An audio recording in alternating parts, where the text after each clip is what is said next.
Hi everyone! Welcome to my YouTube channel. So today guys ay pupunta tayo ng palengke. Yes. Ayan, nasa isang shop ako guys. At try nating ibili itong 5 piso ko.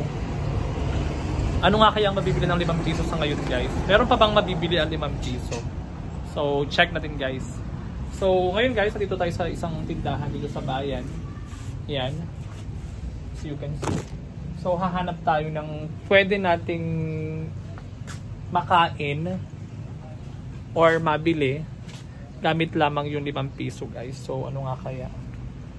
Check natin. Tao po! Tao po! Yan, meron sila mga pan dito guys, mga pagkain. Yan, si Chiria. Yan. Ayun si ate, may ginagawa si ate. Pero anyway, so wait natin si ate. Pero habang hinihintay natin si ate ay check tayo guys ng mga pwede nating mabili.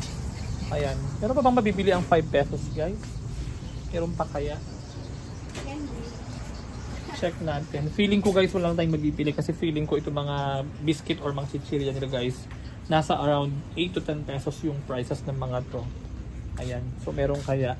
Ito meron sila mga candy guys. May nakita ko mga candy nila. Pero hindi ko lang alam kung pwede bang bumili ng tingi-tingi nito para makabili tayo ng 5 pesos. Ate, pwede po magtanong?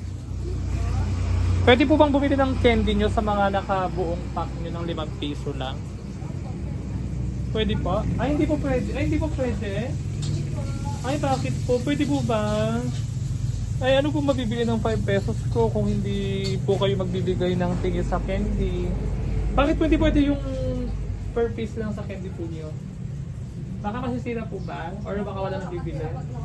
Ah, okay. May dahilan naman pa pula si ate. Sabi po ni ate, hindi sila nagtitingin sa mga part na ito kasi nga kapag naka-open po siya ay baka daw po hindi na hindi na bilhin. Yun. Pero subukan natin suyuin si ate kung pwede. Ate, pwede bang makabili talaga? Ate, kung bubuksan mo, ilagay mo na lang po yung sobra doon no, sa may lagayan nyo doon para mabenta po nyo. Okay lang po pa pag ganan?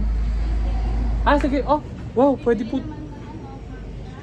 Pwede daw po guys. Pwede daw po guys. Pero nakakalungkot guys kasi actually to be honest, ang gusto kong ibilhin yung mga ganito, kainin yung mga ganyan.